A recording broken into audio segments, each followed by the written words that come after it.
Colleagues, good morning, good evening, good afternoon. Welcome to the first session of the European Climate Resilient Health Systems course. I know there are colleagues from around the globe, although this course is focused on the European region. So the standard greeting of good morning, good evening, and good afternoon. So welcome, everybody. I just want to go through some of the objectives of the course, which all of you will be aware of. Since it's the first session, I just want to reiterate some of the ground rules and so on around this course with your permission. So the next slide, please. First slide, please. I know everybody's welcoming themselves on the chat, so if colleagues could kindly go on to the next slide, please. I think the next slide is largely around the course objectives, which all of you will be familiar about, around the importance of this course. And I can't actually okay, we're now sharing the screen. Thank you very much indeed. And the first slide was largely welcome. The next slide is around the course objectives, which all of you will be familiar with, you who've registered for this course. And we're delighted that there are over 3,500 people who've actually registered. And I see the numbers going up in terms of the people logging on. The next slide, in terms of the course schedule, you're aware, the next slide, please. There are basically 10 sessions in this course. This is the first session, the welcoming session, and this course will run till the 10th and you'll get notifications after each session and notifications at the next session and so on. And you'll notice that it will cover a wide number of different areas. Next slide, please. The learning objectives, again, have been shared with you again. And since it's an educational learning process, it's important for us to recognize this is around European climate health systems. And this follows on from the previous course, which was a collaboration between the Global Consortium and ASFA. So this is the second course which ASFA are running for our European colleagues. Next slide, please. In terms of logistics, since this is an academic endeavor, I just want to reiterate this session, as well as the others, will be 90-minute section. We'll usually start on time, hopefully, and finish on time, because I know colleagues are extremely busy. It usually will include an expert session, a lecture for around 40 minutes, and followed by a case study for around 15 minutes. And there'll be a brief Q&A session where you can post your questions on the chat, and there are moderators here who are moderating the chat who will feed into us, and the lecturers will be able to answer the questions and so on. And of course, you can follow your questions and so on with the lecturers after each of the sessions. The sessions will, of course, be video recording. The slides and so on will all be shared, which you can access as part of your learning journey. Next slide, please. Attendance is automatically recorded during the Zoom sessions. There's no need for you to say you've attended and so on. This would be automatically kicked up. And your automatic attendance is counted only if you join on your personal Zoom. Reading the recording on YouTube and so on will not count towards your attendance. Next slide, please. These issues are obviously based on the learning from the first course we did, and other sessions which the Global Consortium has done around the world, in Africa and Latin America and so on. We're pleased that after the sessions is completed, participants who attend more than 70% of the live sessions and pass the final exam and score over 70% at the end will be awarded a certificate of participation in climate and health from the Association of Schools of Public Health and the Global Consortium. And I'm sure we will all frame these and be an important evidence of having gone through this course. And there will be a final exam to make this a robust process. We'll be using the same email address used the Zoom sessions. And the exam session will be sent to you on the final day via email, and WhatsApp will close on Sunday. I think Daniela, the expert person who's coordinating all this, will follow all this up in the slides with you following this session. And if I've been a little bit rapid in sharing these slides with you, I'm sure that can be remedied by you studying the slides, which we'll share. It's my great pleasure now to introduce to you the leaders who have collaborated in organizing this course. This course has been organized by the Global Consortium on Climate and Health Education at University of Columbia in collaboration with the Association of Schools of Public Health in Europe and other partners also. So it's my great privilege now to invite Professor Henrique Barros, the president of the Association of the Schools of Public Health in Europe, who's a distinguished scholar, who's medical trained, who's developed masters and educational programs around the world, including in Angola and other countries. He's widely published and well known to many of us. So, Professor Barros, if you'd like to just formally open the ceremony in collaboration with the others, the floor is yours, Professor Henrique. Oh, thank you very much, Frank. Thank you for your presentation and for giving us this overview of this course. First of all, of course, I would like to thank the Global Consortium on Climate and Health Education for being with us in this so relevant course, and also the European Climate and Health Observatory for being part of these, and of course all the schools that are part of this large pan-European network of public health schools that have been so engaged in with their participation, both as attendants and as leaders and as scholars in this course. I mean, it's almost impossible to summarize in a few minutes, in 1 or 2 minutes, the huge relevance of what this course, of the topics that this course is covering. Climate changes, the impact of climate on our well-being, on our survival as a species, our presence in the planet, the way all this is changing the ecosystems, the way all this is influencing the emergence or re-emergence of different diseases.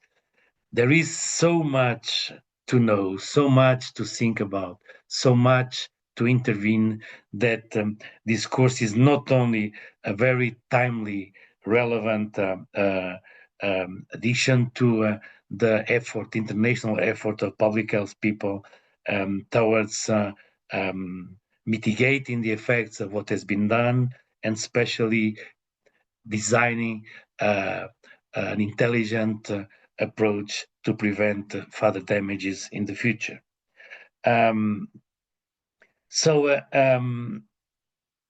That's why, of course, ASFER is so committed to this course, and in our core curriculum program that has been recently presented, we put so much emphasis on bringing these topics as a part of the training, as part of the expected competencies and skills of the public health workforce around the world, and of course, especially in Europe. And that's why I thank you all so much, those of you that decide from so many countries in Europe and outside of Europe. For some of you, at the moment of the day that is not the most nice, that are not the most interesting hours for contributing to such a huge audience. And then, of course, we can expect that your effort and what the faculty of the course is bringing will be so relevant for reshaping the landscape of public health in the near future.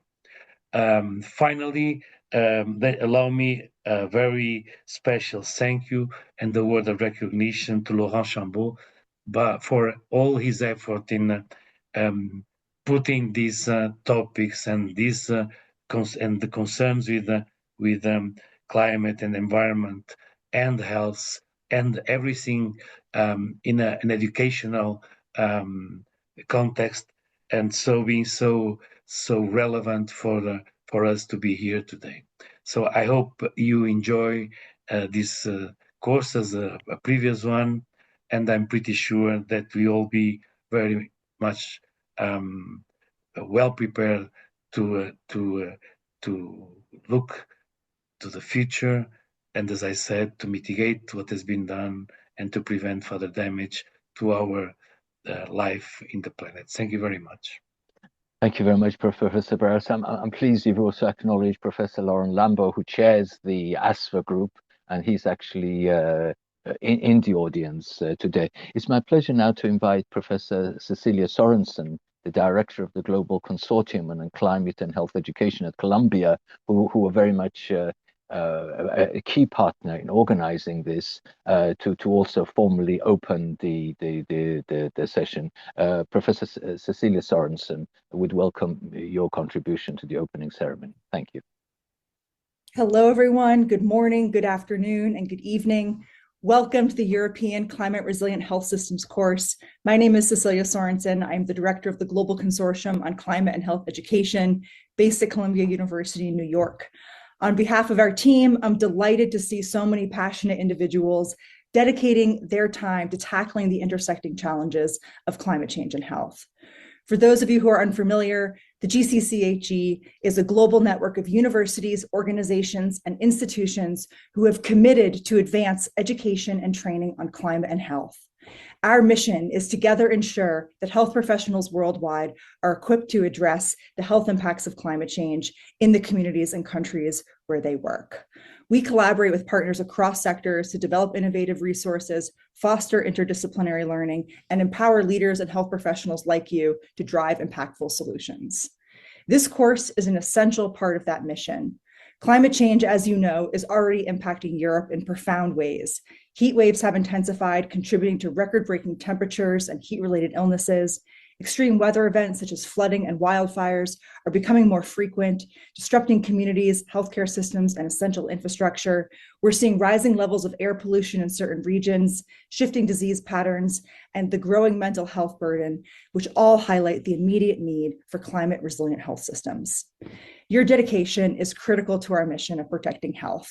This course is designed to provide you with the knowledge, tools, and strategies needed to address these challenges effectively. Through this course, we'll explore innovative approaches, share best practices, and work together to develop actionable solutions that strengthen healthcare systems while safeguarding public health. Thank you again for your commitment, for you taking the time to be here today, and let's get started on this vital work together. Thank you. Thank you very much, Professor Sorensen, with your important contribution to the welcome ceremony. It's now my privilege to finally request Mr. Rob Butler to say a few words. He's a friend of this program. He's currently the director of the Division of Communicable Diseases and Environmental Health at the regional office in Europe. He was formerly executive director at WHO. As a social scientist and a public health promotion advisor, he's very, very familiar and committed to all the issues of what we as public health people want to achieve in terms of climate change. Mr. Rob Butler would welcome your comments for our opening ceremony. Thank you. Thanks very much, Fahang. Thanks for that very nice introduction. It's an absolute pleasure to be with you all, of course, today in saying a few opening words on this course on European climate resilient health systems, which is, as I'm going to say in a moment and explain in a moment, is very indeed dear to our heart. First of all, a huge thanks to the organizers, the Association of Schools of Public Health, ASFA, in the European region, and the Global Consortium on Climate Change and Health and Education. My sincere thanks also to Professor Sorensen and to Enrique for giving these very positive opening words and setting us off on a great course. So thanks to you, the organizers. I'm very grateful that you've given us a couple of slots from WHO to speak to you. My colleague Mareike Kroll will be speaking shortly from the European Centre for Environment and Health. This is a centre that we have in Bonn, Germany, under WHO. It's really a centre of scientific excellence in environment, climate change, and health. And I would welcome and invite you all to visit the website and to look at some of the materials that centre delivers and produces. And of course, other WHO colleagues joining us. I really appreciate the objectives of the course has been very eloquently outlined already for this 10-week course on knowledge and tools and exchange of knowledge and tools on how to prepare health systems for climate change in a sustainable manner. And this is very, very much needed, in WHO's opinion, right now in the European region. The climate crisis is very much so a health crisis, and it's supercharged by emergencies that are undoing, if you like, decades of health progress and putting pressure on already overburdened health systems. As has previously been said by Professor Sorensen, we are seeing Europe as being the fastest growing or the fastest rising temperatures on the planet are in the European region. Last year was the hottest year on record. We saw about 175,000 excess deaths due to heat. Many of you are familiar with the terrible loss of over 200 lives in the floods in Valencia. And of course, that only tells part of the story. Huge mental health trauma that go alongside these extreme weather events, climate-induced weather events, including, of course, loss of livelihoods. There's a shift also in epidemiology. Vector-borne diseases are moving through parts of Europe that have never seen, for example, malaria or dengue or leishmaniasis. I've just returned from Ukraine on Saturday, where, believe it or not, West Nile fever is a major burden for their health system. So we're seeing vector-borne disease shifts also in Europe as a result of climate change. Alongside vector-borne, also tick-borne encephalitis, Japanese encephalitis, emerging in places not so far from where I'm sat here, in Denmark and Sweden, if you could believe it. Air pollution, still claiming 510,000 premature deaths per year. People are still breathing very poor air in the European region, and it's leading to various cancers, respiratory diseases, cardiovascular, and so forth. And of course, the health sector itself is a contributor to climate change. Between 5 to 7% of all emissions are from the health sector in any one of our 53 member states in the European region. Indeed, if the health sector globally were a member state, it would be the 5th largest country on the planet emitting.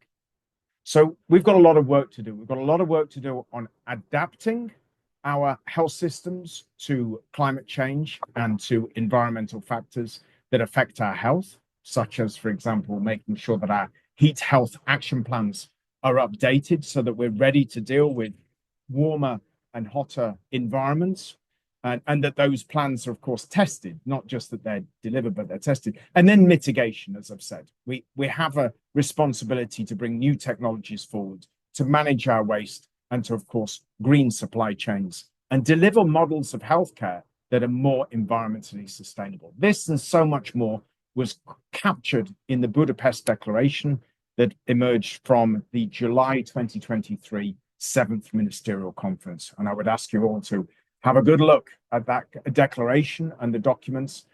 They really set some targets also for the region. Some very exciting initiatives on the way, and that's why this course is particularly pertinent in Europe today. We have a pan-European Climate Change and Health Commission going to launch in 2025-2026 with at head of state level, and we have our new European program of work for the next 5-year themes that are emerging. Climate change and health is one of 4 major themes that we'll be focusing on in the next 5 years from the World Health Organization. I would also invite you all to join us for a hearing on that vision for the next 5 years in climate change and health on February the 28th. I will send links, but please do seek us out. Even if it's my LinkedIn profile, you'll find the links. Somehow, I'm sure, to that hearing. We'd like to hear from those both inside the region and beyond the region. And I can see that we have many people joining us today from beyond the European borders. So I'm thrilled to be part of launching this course. Again, thanks to the organizers. I've got a ton of confidence that our health systems are going to be in a better place thanks to courses like this. They'll be more climate resilient and, of course, environmentally sustainable in the future. And I thank you all very much for that.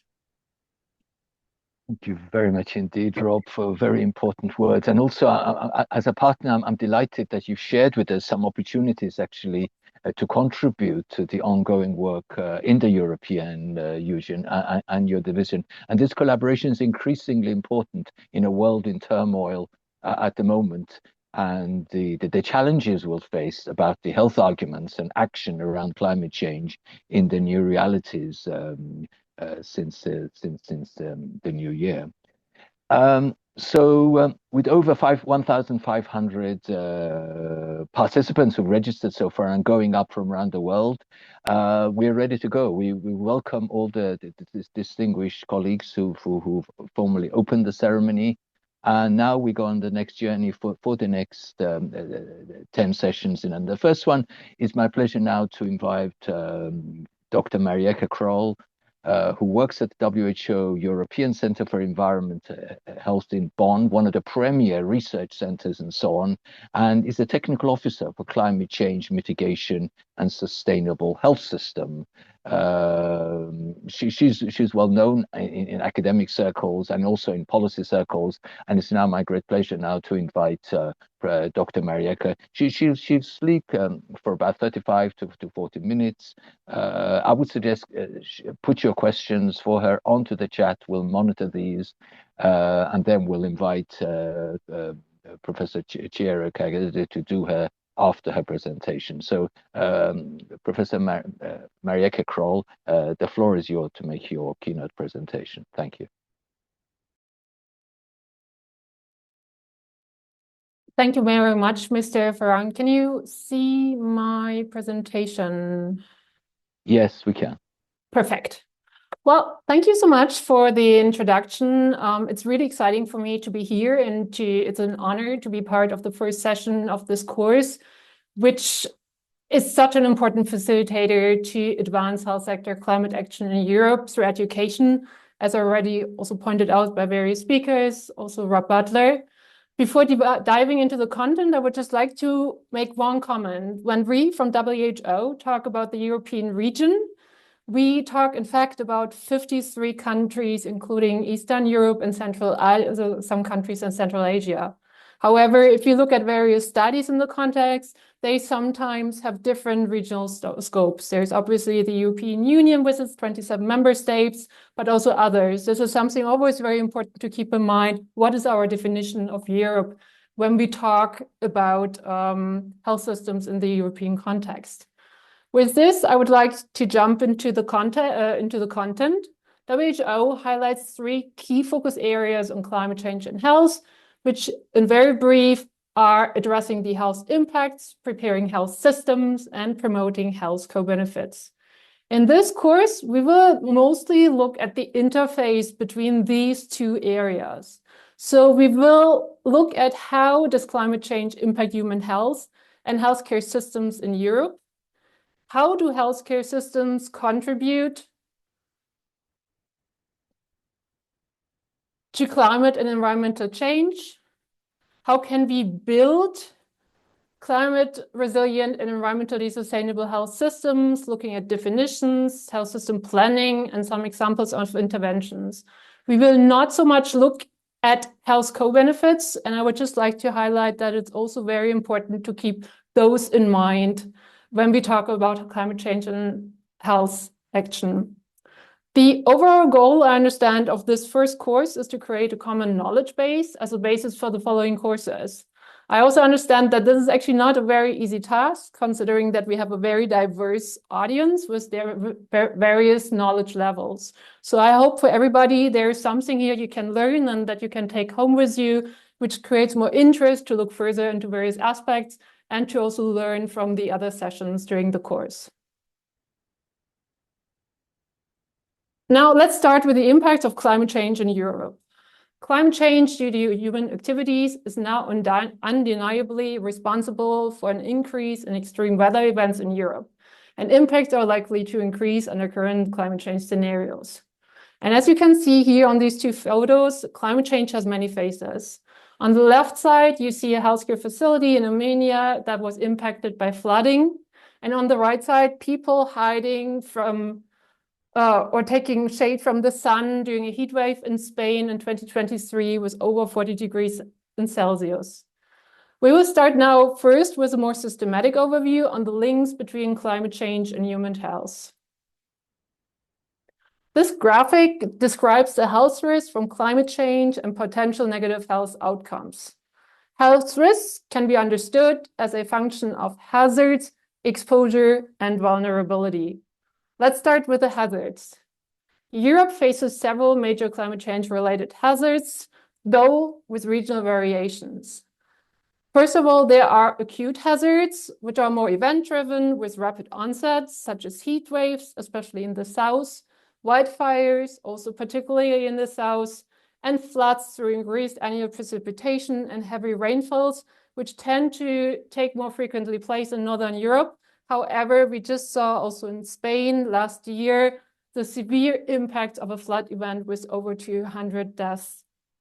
On the other side, there are slow onset or chronic hazards with longer term shifts in patterns such as droughts, sea level rise, increased surface temperature, marine heat waves, water acidity, water scarcity, which among other factors also has impacts on food production. And we also have changes in vector distribution, as also just mentioned by Rob Butler. With respect to exposure, it really depends on which people are, where people are, whether they are affected, places and infrastructures to hit by those kind of hazards. And this directly links to the vulnerability, such as socioeconomic factors as housing.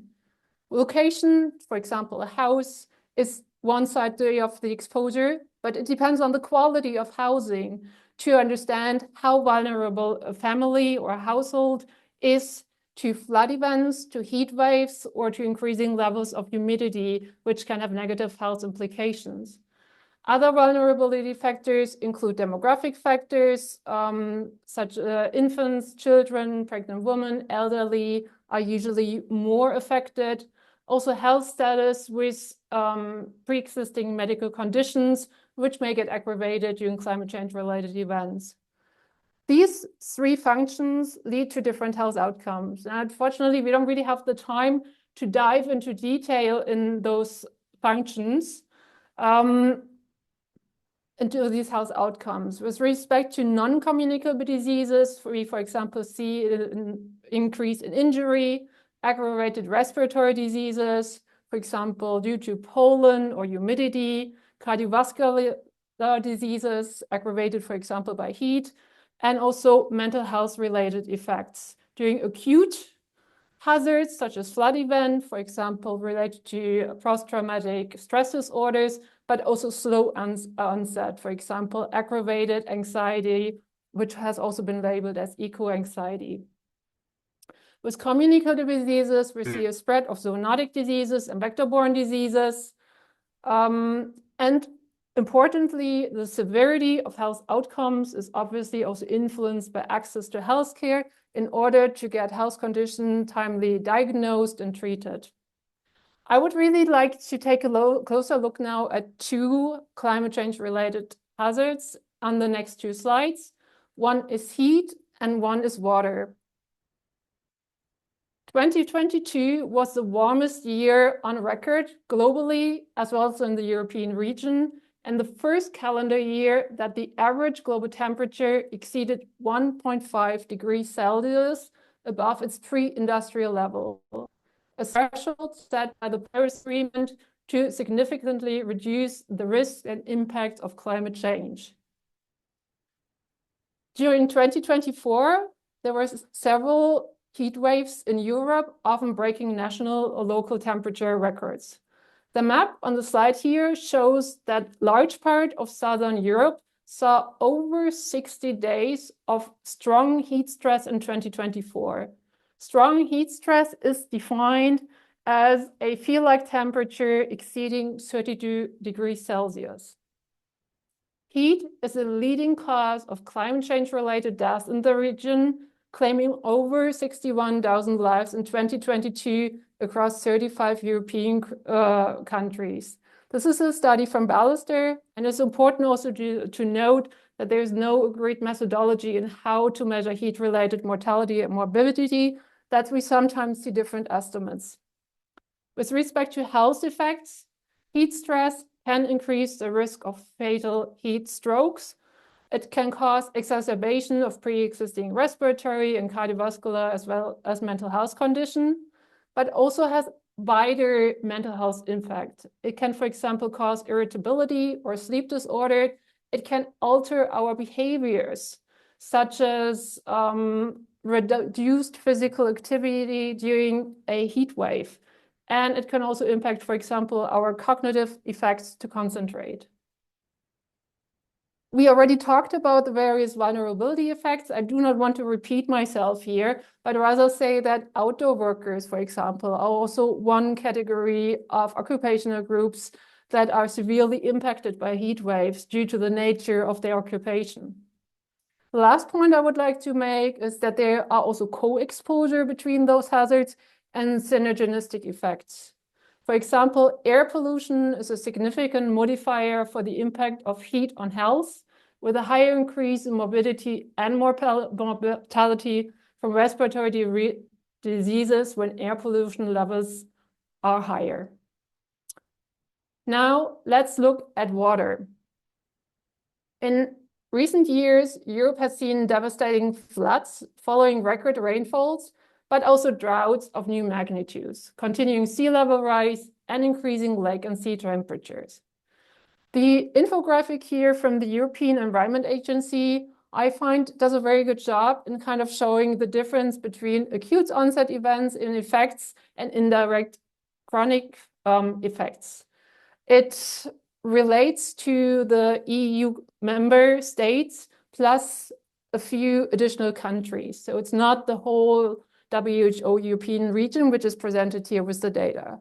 However, what we can see is that 12% of the population are living in areas that are of higher risk of flood events. The same also applies to hospitals. 11% of the hospitals in the European region are at risk of flood due to their location.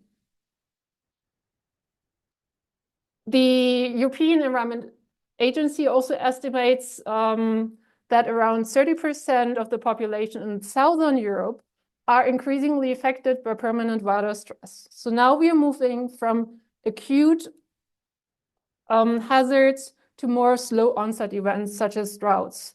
Water scarcity is one issue, but there's also waterborne diseases. For example, the fecal bacterial rate in open water bodies is usually twice the amount after heavy rain events, increasing the risk of infectious disease transmission.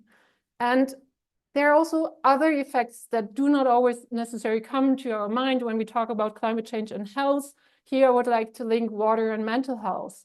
The impact on farmers, for example, whose livelihood is under threat due to climate change related events, putting enormous stress on them, causing, also aggravating their mental health situation.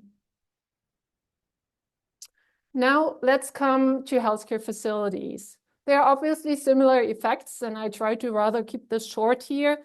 We talked about climate hazards such as floods, storms, wildfires, which can damage facility, but also various hazards that can disrupt services, especially power supply and water supply.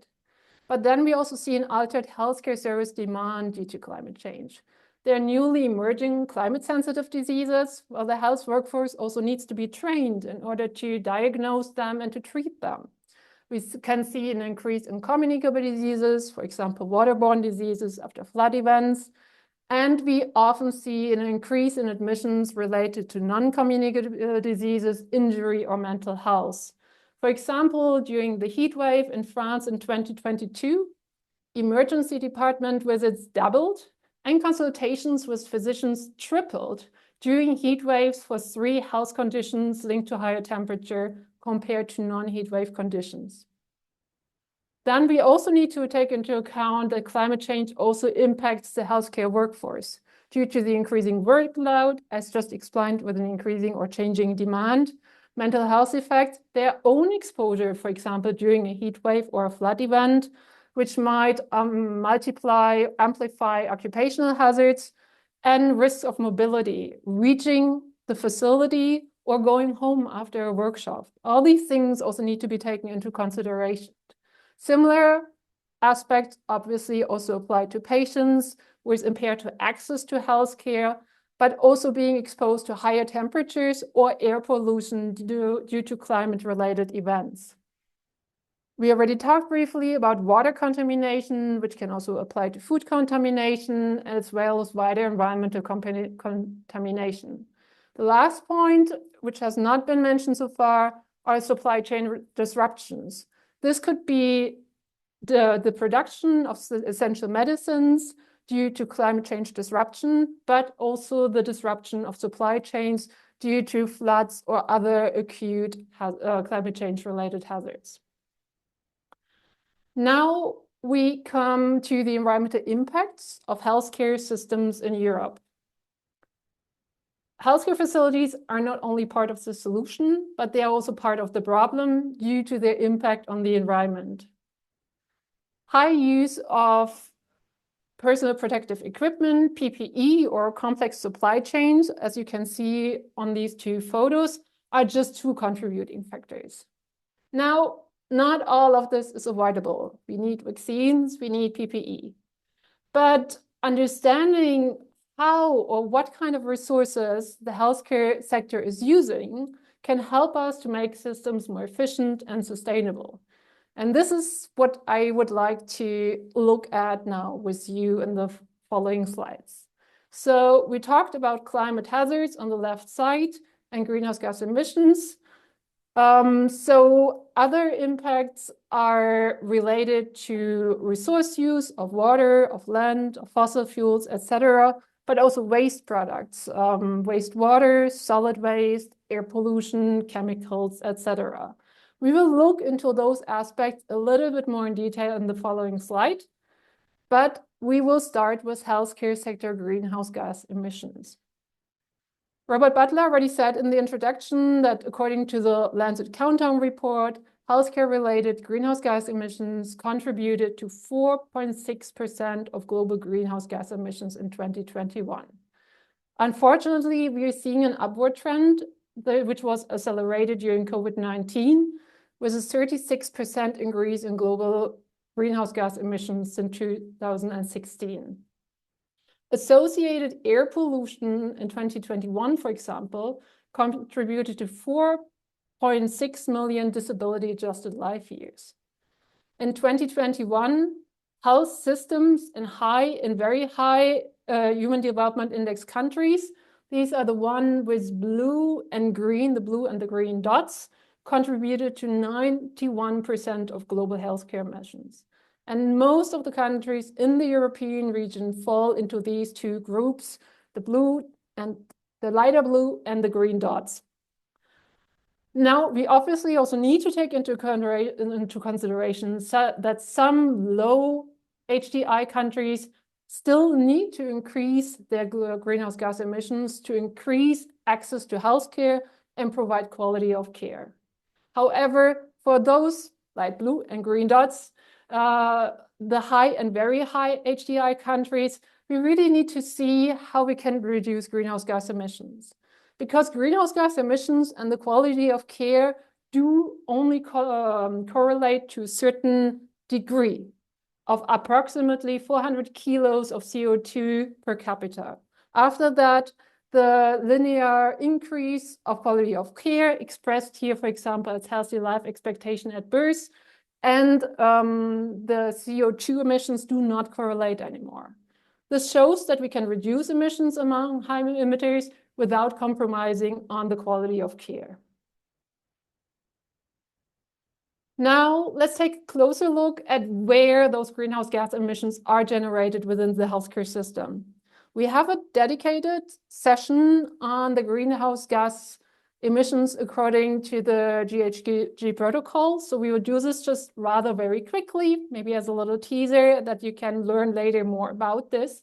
The main point of this infographic is really to show where are these emissions coming from when we look at the global healthcare greenhouse gas emission footprint in this graphic, which was developed by Healthcare Without Harm based on their global assessment. So scope 1 emissions are those that stem from on-site burning of fossil fuels at facilities, such as ambulance services, anesthetic gases, or incinerators. And they contribute around 75% of greenhouse gas emissions. Scope 2 are indirect emissions from purchased heat, electricity, steam, and other energies, which contribute about 12.6%. The remaining category is related to the supply chain and wider supply chain, and that accounts overall to 71% of the emissions caused by healthcare. So if you look at the infographic on the right, the highest contributors are pharmaceuticals with 12%, followed by business services with 10.7%. Now, this is a global study, and I found a very interesting national study, which actually shows, so what does it really mean now for a hospital if we want to take a closer look? The study from Keller et al. Collected data from 33 acute care hospitals in Switzerland to conduct life cycle assessments in order to identify those areas of hospitals that have the highest environmental footprint. They looked at the global warming potential, which takes into account the different global warming impacts of different gases. So carbon, for example, has a global warming potential of 1, methane of 27 to 30.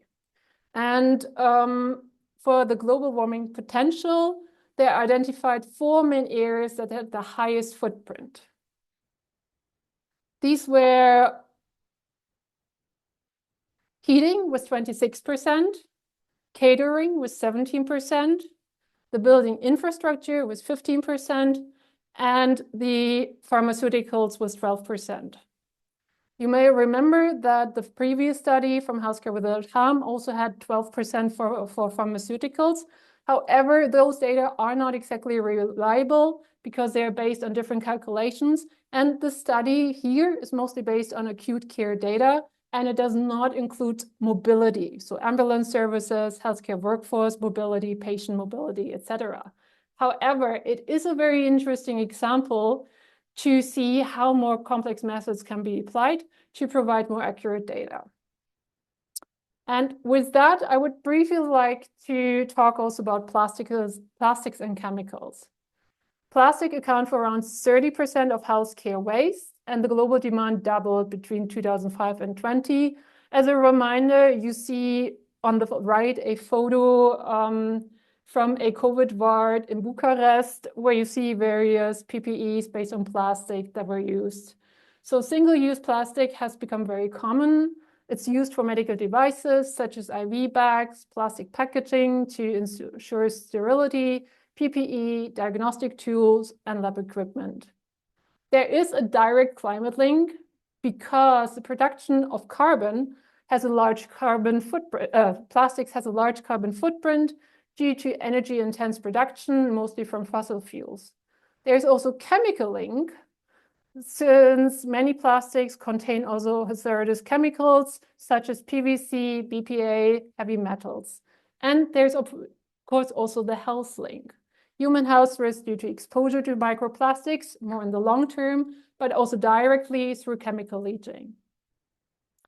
With chemicals, the healthcare sector is one of the largest users of chemicals used for pharmaceuticals, cleaning and disinfection, laboratory reagents, pesticides, as well as medical devices and equipment. Healthcare Without Harm and UNDP identified about 200 chemicals of concerns used in the healthcare sector with various health impacts. It is a large contributor to the healthcare environmental footprint, including the carbon footprint or greenhouse gas emission footprint, which I would like to briefly talk about it now. And this is the last slide in this area. We are coming back to the study from Keller et al. In Switzerland, and they went beyond the global warming potential and applied the same 12 areas of hospital areas to 16 indicators, environmental indicators. Those include particulate matters, eutrophication, human toxicity, land and water use, resource use, etc. It is a very complex graphic, and we don't really have time to look into this more in detail. So I would just like to highlight 4 categories which were identified as the 4 main environmental hotspots. There's building infrastructure, heating, catering again, and electricity. Electricity, actually, I would just like to mention here, because this really varied in Switzerland, because some hospitals heavily rely on hydro and nuclear power. That's a very good example that there are always contextual factors which impact those study results and might make findings less transferable.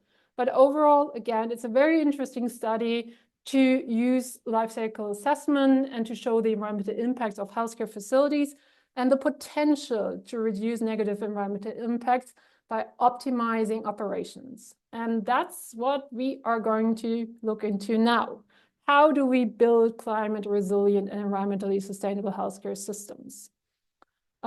Before I start with definitions, maybe also just a comment again, even in the European region, we see a lot of variation between health systems. Findings are not always transferable. We have highly centralized versus highly decentralized systems. And there are no pros and cons attached with that. Both systems can have their advantages of tackling certain challenges. For example, in a more centralized system, we can pool more power and resources to slightly influence the supply chains in order to be able to purchase more sustainable products. So we will start with a few definitions, starting with climate resilient health systems. They are defined as those capable of anticipating, responding to, coping with, recovering from, and adapting to climate-related shocks and stress to bring about sustained improvements in population health despite an unstable climate. So what we see here is instability. There's a high level of unpredictability when and how strongly a climate disaster will happen. And it is very difficult for facilities to develop that capacity to succeed and function under very expected and unexpected conditions.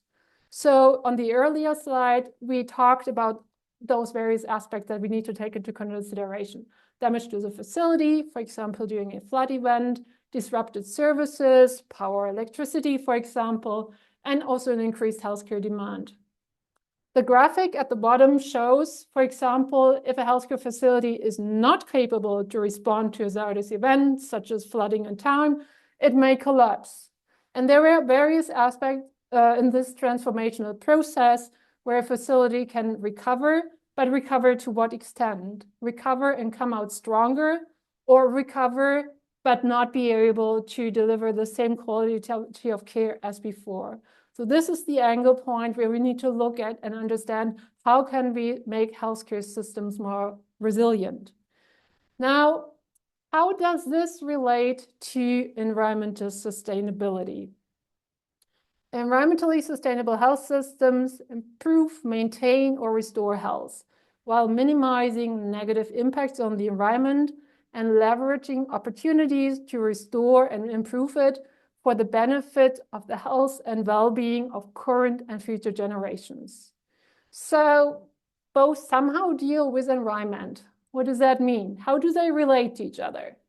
Do they oppose each other or do they complement each other? And it's not that easy. For example, they can sometimes oppose each other. A very simple example is to use a diesel generator during a power cut. That is not a sustainable example. We could, of course, use a solar panel, and that would basically comply with both agendas. Another example would be stocking of essential supplies. From a resilience perspective, very important, making sure that we have all those stocks. From a sustainability perspective, we learned from the COVID pandemic that a lot of healthcare facilities had overstocked PPE that eventually expired, not sustainable. But we need to achieve that we put those two agendas under one roof, and because they are complementing concepts. We cannot have resilient healthcare facilities without also reducing their environmental footprint. That's something that's very important to understand. How can we bring those under one roof? We have a definition how to do that, but it's basically what I just explained, so I'm going to skip that. And for a low carbon health system, also just make the point, yes, we can say climate resilient, low carbon and environmentally sustainable healthcare facilities. It's a mouthful, and low carbon health system can also be understood under the umbrella of environmental sustainable healthcare systems. And with that, I would like to come to the planning process. How to go about building climate resilient and environmentally sustainable health systems. It is a circular process of various steps, starting with an assessment, planning, financing, implementing, and monitoring. And we will actually really just look now at one component, which is the planning process. The WHO operational framework provides a structure to guide countries in developing plans or designing interventions for strengthening the resilience and environmental sustainability of healthcare systems. This graphic here consists of 6 system building blocks, starting from the top and going clockwise: leadership and governance, health workforce, health information, medical technologies, health service delivery, health financing. 2 of those blocks, health information systems and service deliveries, are subdivided into 3 separate subcategories, namely assessment, monitoring, and research. That is the green block. And for delivery, emergency preparedness, climate-informed health programming, and managing the environmental determinants of health. We have various sessions as part of this course. We will look into some of those blocks in more details. We have a course on the assessment of climate and climate change vulnerability and resilience, the assessments on the decarbonization of the healthcare sector.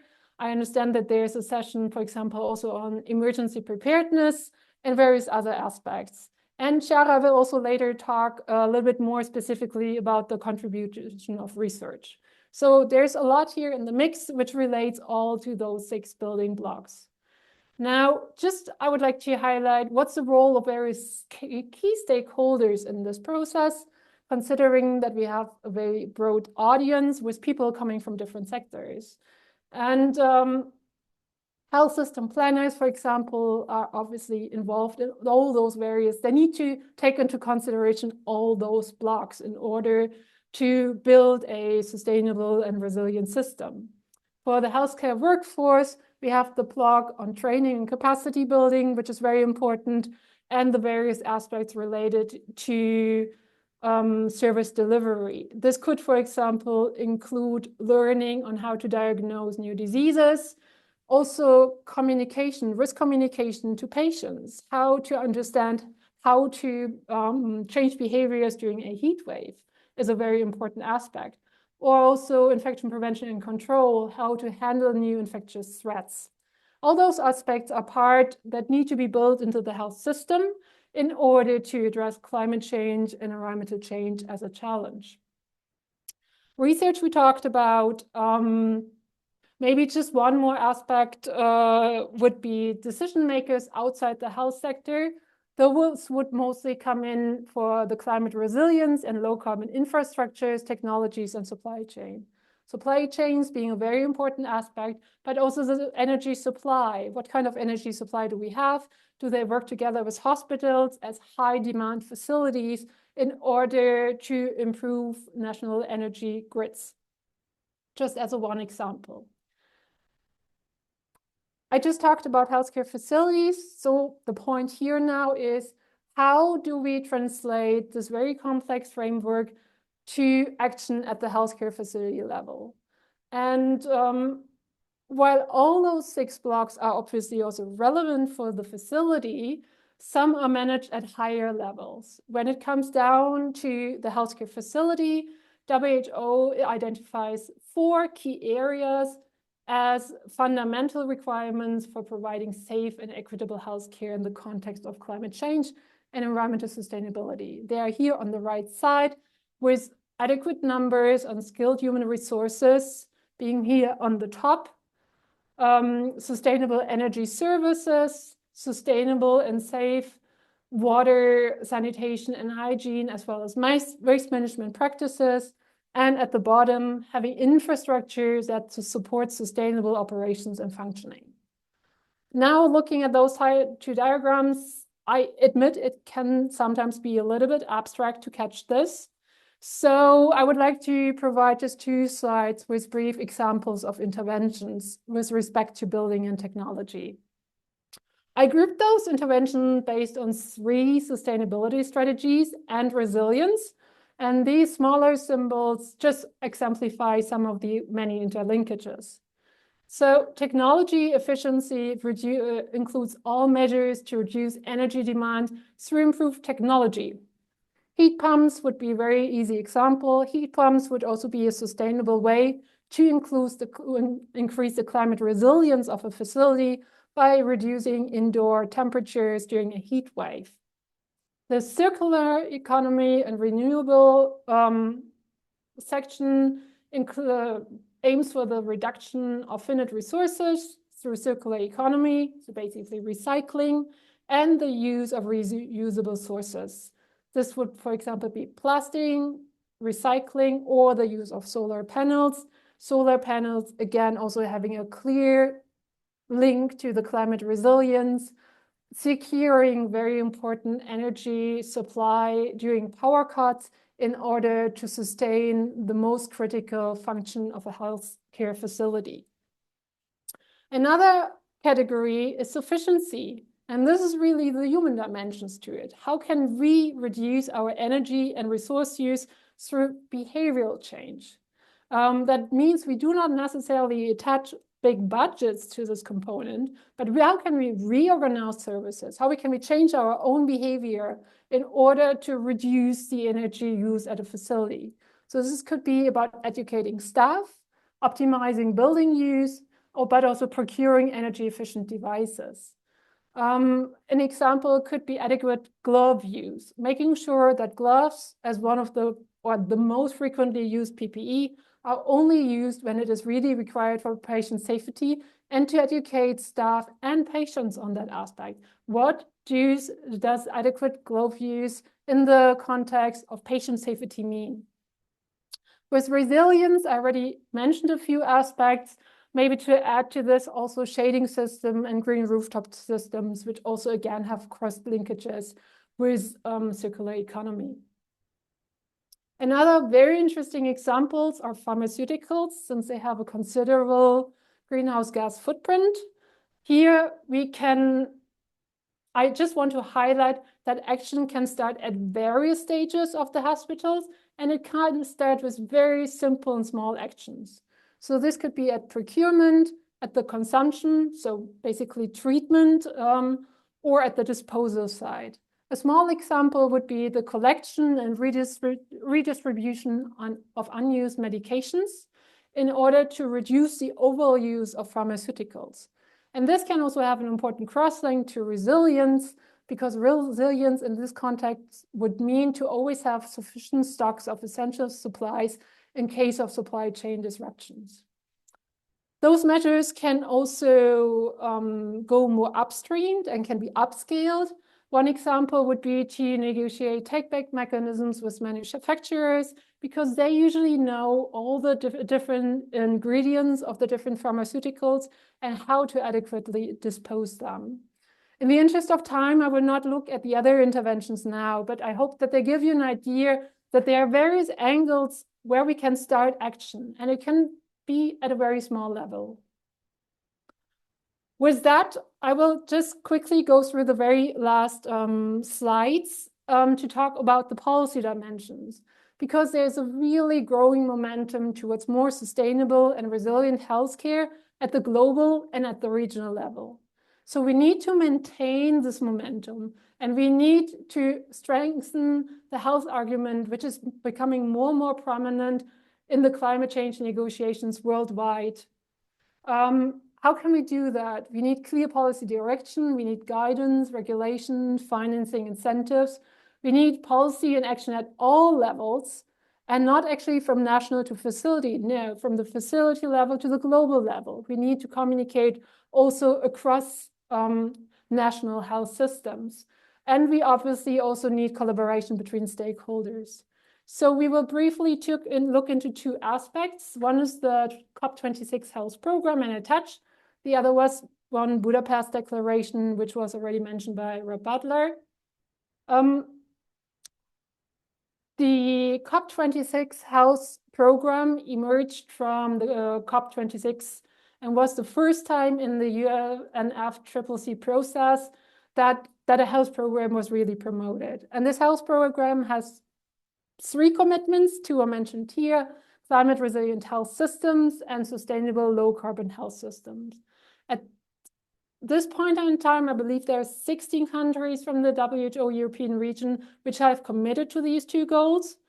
And at the same time, to support this movement, the Alliance for Transformative Action on Climate and Health, a WHO-hosted network, was founded to establish support to the countries in implementing the program. So the attach brings together countries and partners to realize the ambition set across the program and provides support through various activities, including advocacy, technical support, knowledge sharing, monitoring, access to financing. A political commitment at the regional level in the European Union is the Budapest Declaration, and that was already briefly mentioned also by Rob Butler.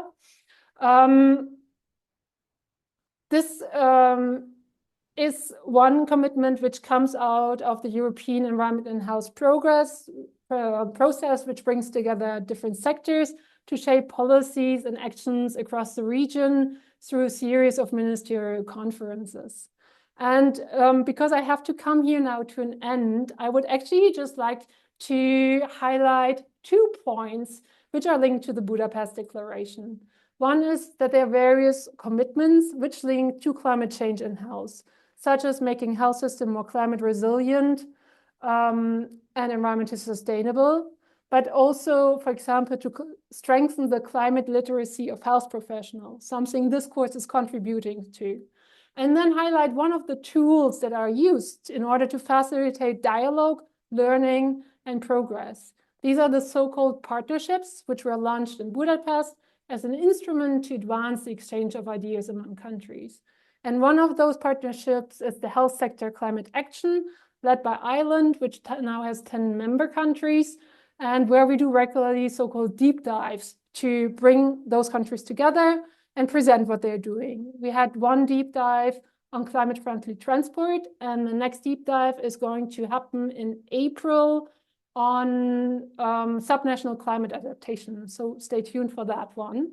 And with that, I would just like to show the 2 main key resources, which you also see in the presentation and you can follow up with.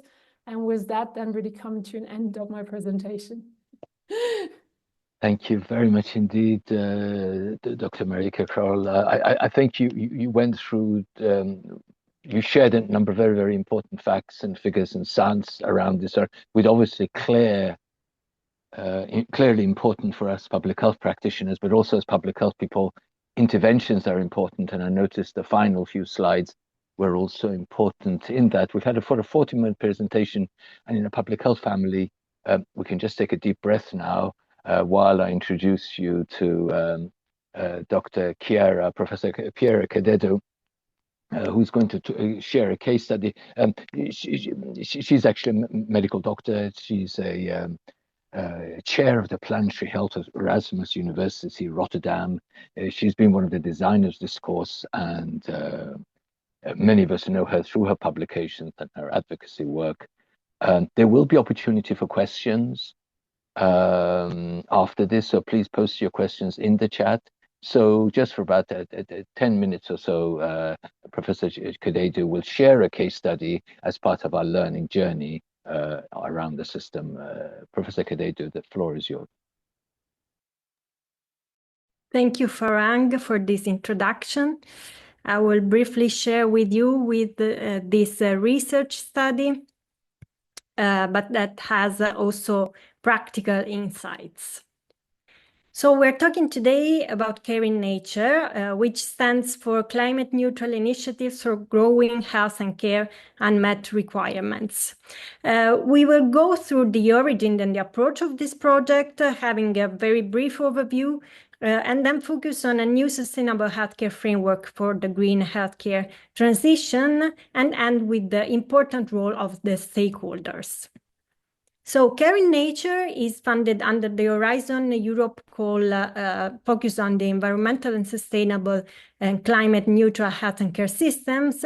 And as you can see, it is a research and innovation action of the Horizon Europe projects funded by the European Commission. Its aim is to find solutions to reduce the environmental burden and help the healthcare providers' operation to find solutions for a more environmentally sustainable healthcare systems. Caring Nature is actually one of the 3 projects that were funded under the same call in the top of the slide, but this is the only one that is really general on this purpose, because the other 2, and you can then check their websites, are more focused on the use of AI for reducing the carbon footprint of healthcare services, and the other one is specific on the kidney healthcare. So the approach of Caring Nature is expected to facilitate, finally, so the practical insights is really to facilitate the adoption of the solutions that we are now developing and keep them after the end of the project. As you can see, it's a large consortium made by 19 partners coming from 10 European countries. The project started in January 2024 and will last until December 2026 and was funded with the large fund investment of 6 million euros. The partners that are colored with green are those that are developing the solutions, while the light blue ones are those that are actually the end user, so the one that will pilot and validate the solutions developed. Then you can see also the white partners that are those that are the coordinator, actually, that is the Università Cattolica del Sacro Cuore, a German institution for standardization, because standardization is also one of the aims of the project in relation to the solutions developed. And finally, GAC is our partner for dissemination and communication. The goal of Caring Nature is to develop and validate a set of 10 solutions that are mostly focused on the reduction of the environmental impact of building waste and patient travel, which, as Mareike showed before, are important domains that are among the climate resilience aims for the reduction of the carbon footprint of healthcare systems, but also to increase the governance capability and staff engagement towards this reduction. And as you can see, all these pillars, so the governance capability, as well as the staff engagement, as well as the actions on building, the waste and the patient travels, are all connecting in our project to finally test 36 use cases in the 5 European countries represented by the 5 partners that you saw before highlighted in light blue. In terms of work packages, timeline, and co-development approach, as I said, the project kicked off in January 2024, and until last summer, so June 2024, we completed the first tasks of the work package number 2, focused on the requirements definition. And now we are into the development of the other 3 important work packages. Work package 3 about the development of knowledge sharing system and decision support system. Work package 4 on the development of organizational results. Work package 5 on the development of technical results.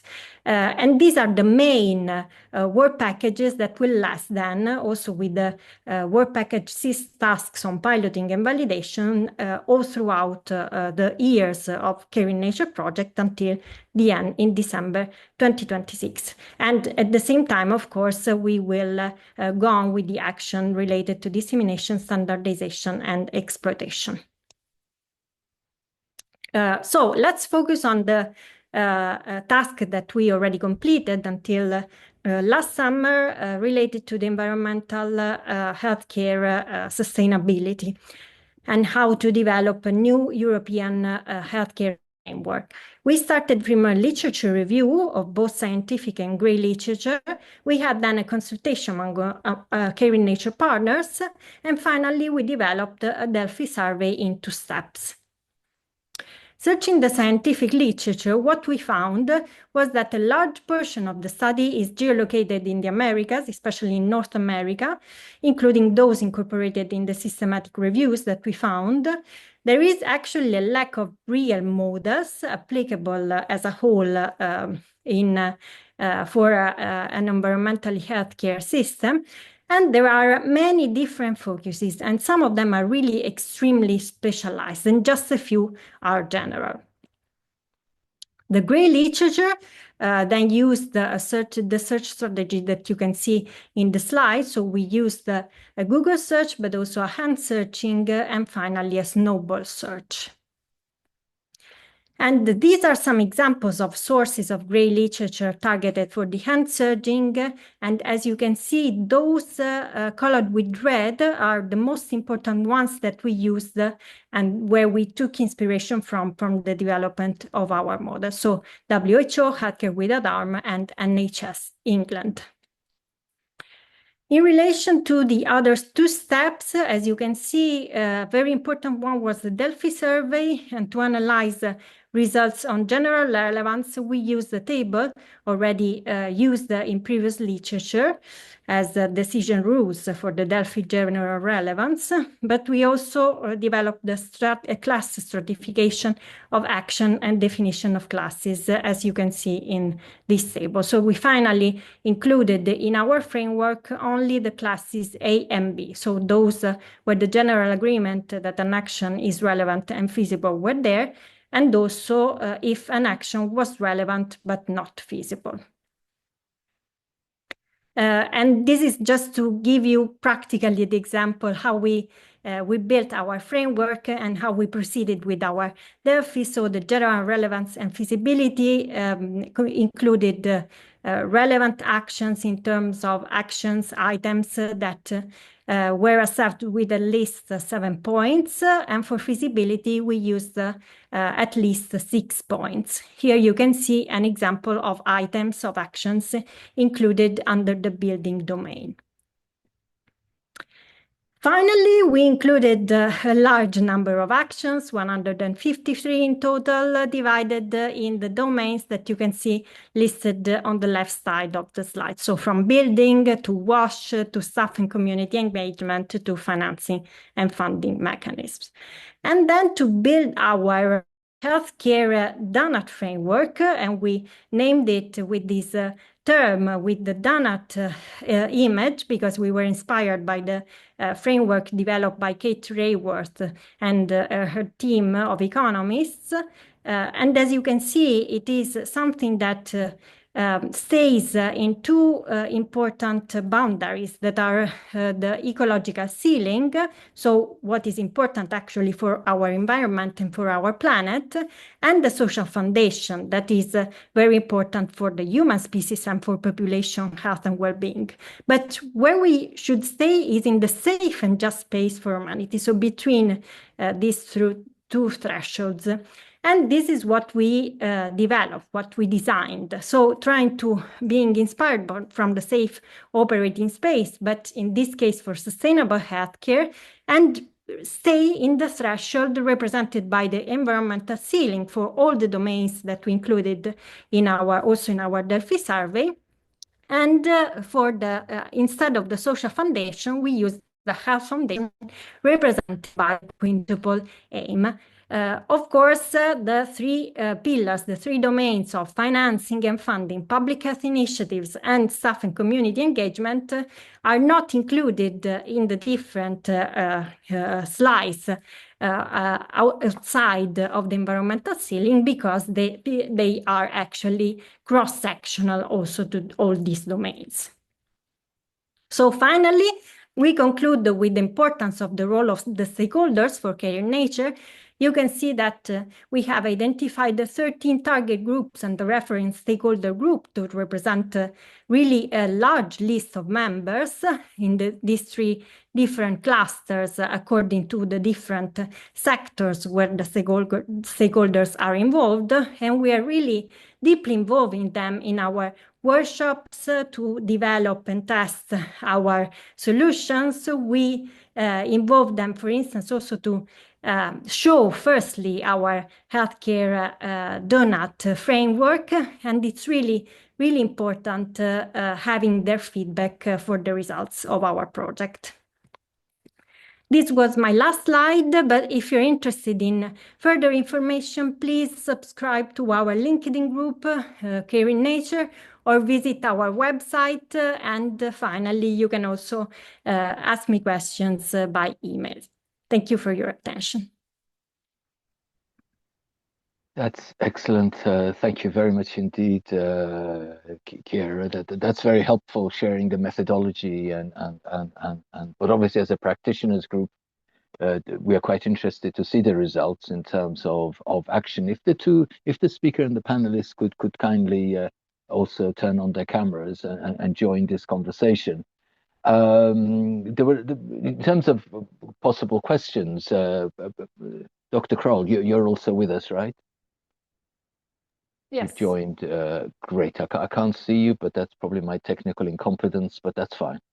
I'm looking at this QA page, which the organizers said I'll be able to look at and crib the questions which I'm going to ask, and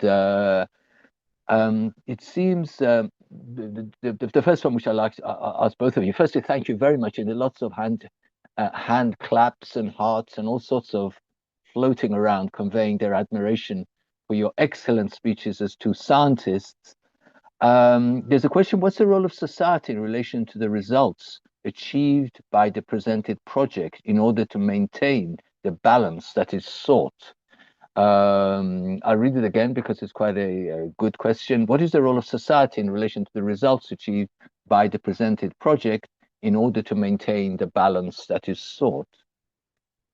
I think both of you can perhaps have a go at this while I look for other questions. Yeah, I can start saying that the community engagement is really essential, and is one of the cross-cutting domains that we included in our framework. Moreover, two of the stakeholders are representative from the citizenship. So we are really trying to involve population and their representative already at this stage, and of course they will be kept in the loop when we will continue to use our solution also at the end of the project, after the end of the project. Great. The number of technical questions about other presentations available. There will be a full recording of this, which will go to all the slides are going to be shared. And if you have any sorts of specific technical questions, please contact the organizers and be sorted out. So, and there was also, in terms of the African context of this program, I know the Global Consortium are organizing various courses in different regions and continents and so on, just to reassure the other colleagues who need more specific information. There's been quite a number of questions about the donuts. This may be probably because we're at the end of the presentation, people are looking at coffee and donuts. There was a specific questions around its applicability elsewhere in other continents, or is this just the European framework, which is very specific in terms of the Europe? So this again for you, Chiara, people looking for coffee and donuts.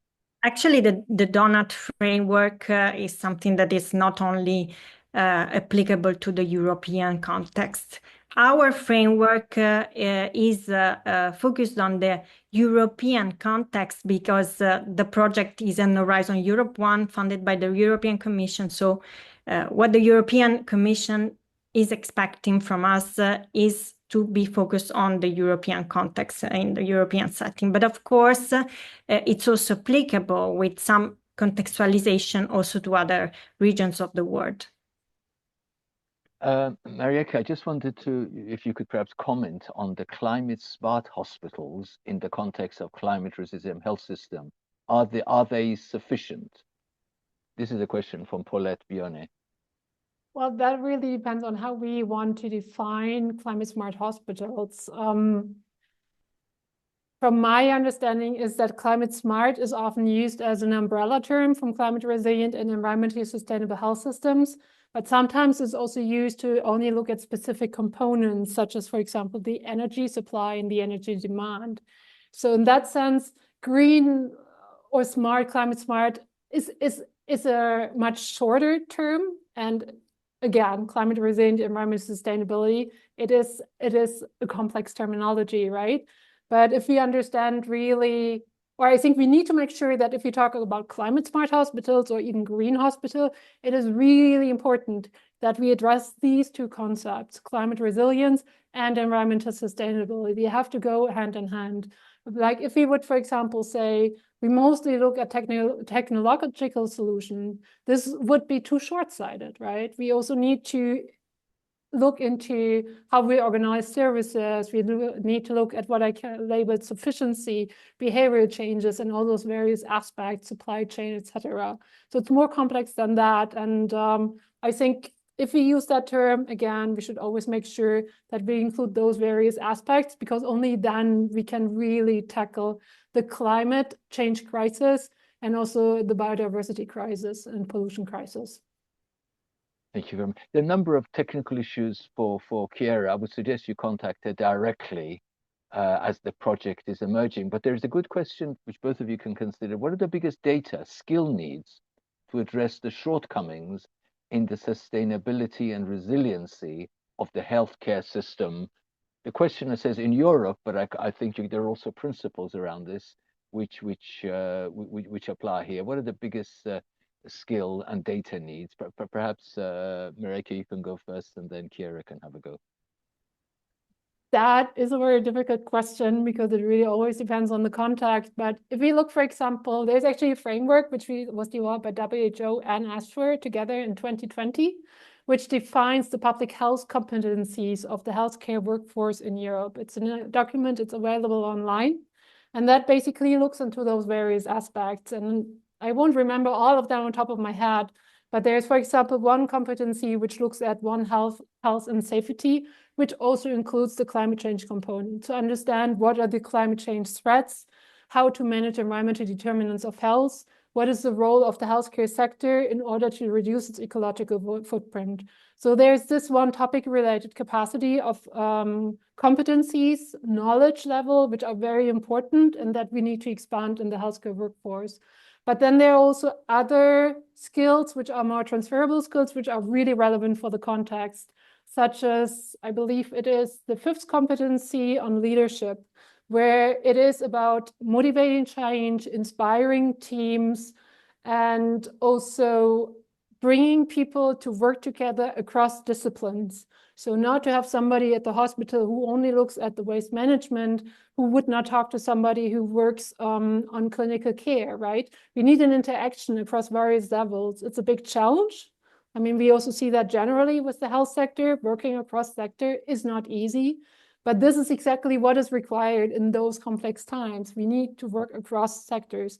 And that's a competency. It's really well described in the competency framework. And I can't summarize this, just in a few seconds, but that's a good point to look Mareike, at. I think there are a number of questions about this. And I think a big question, because it's a learning session, is there actually a toolkit or some sort of resource can be used for climate risk assessment and hazard analysis in healthcare systems? There are a number of questions around this about its applicability. Just a sort of a yes and no, is there actually a toolkit can be used for climate risk assessment, hazard analysis in the care system, and a good reading list? You may want to sort of share that with the organizers who can, because there are a number of questions, people looking for actual tools and actual things they can read. There was some reference in your presentation, but if you could share that, that would be extremely useful. We've only got a few more minutes, and I'm quite keen. These were very scientific presentations dealing with climate change is a bad thing. Heat kills you, and we've known this for decades, but there's no action.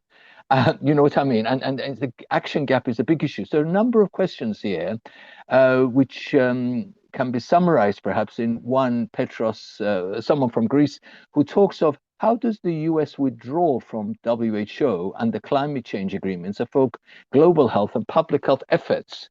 What's our agenda here in terms of action now? Because unless the Paris Agreement is implemented, the Lancet Countdown 2024 report shows it, all of this stuff we talked about, adaptation, really is great for us as scientists. It generates £6 million projects, but so there's a number of questions around the politics of this. So I'm just wondering where our WHO colleagues should go first, because they've already talks of withdrawal from WHO, and then Chiara could perhaps also share some insights with this as a key policymaker. This is a very difficult question, and I'm not going to be able to answer that in the last minute of the presentation. Maybe one aspect that I would like to highlight is that if we talk about climate resilience, environmental sustainability in health systems, we build past dependencies. That's what we want. If we change certain behaviors, certain procedures, it's going to have long-lasting impact. And what we need to create is action at various levels. And some of these actions that have been created in the past, for example, at the healthcare facility, they will continue no matter what. So we need action at various levels. Thank you. I can see from the background you currently work on. You're wise and politically proper. Chiara, did you want to add briefly anything to this before we wrap up and close? Yeah, just last word of hope, because it's true that the US left the WHO, left the Paris Agreement, but they will anyway attend, at least it is still confirmed, the next COP in Brazil, and this would be really super important. And there are anyway many philanthropic organizations and other associations that are trying to increase their investment for the care of the planet in the US. So we still have hope, I think, and let's be positive, even if the global and political landscape doesn't seem to support us in this. I think we always have hope, and that's how we operate in public health and in the health system. I think we need to sort of wrap up. There's a question around integrating the different WHO-led projects, the EU-funded Path to Resilience program, and also your program, Chiara. So you may want to link with the EU Pathway to Resilience project and answer the specific question they're asking about collaboration and so on. There are a number of other very pertinent, good questions here, but unfortunately there won't be time. The questions are being monitored. You can approach the program and the speakers and so on for further information. And this is an opening. This is an opening session. There'll be 9 other sessions where we can build on learning. Welcome to everyone as the team. I'm delighted that after 90 minutes, almost 1,600 people are still on the call. So this shows we've got a wonderful team which we can work together. So shall we just put on the final slide, please? Thank you very much for the speakers and the presenters. Shall we just put on the final slide so that we can close? Thank you. Thank you very much indeed. This is largely to say thank you for your participation and interest. Any feedback, please share back to the organizers. There will be a post-session survey. For those who are technically competent, please take a photograph of this or link it in the chat and so on. The slide will be shared, so if you can't photograph it immediately, there will be mechanisms.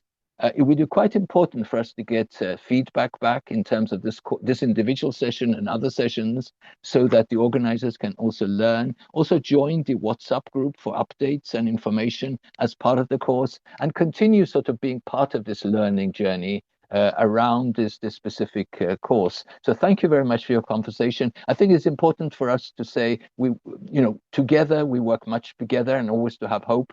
And hopefully during the session we can do a coalition of action rather than just studying scientific facts, but also get into action together as we move forward. Thank you very much for the organizers.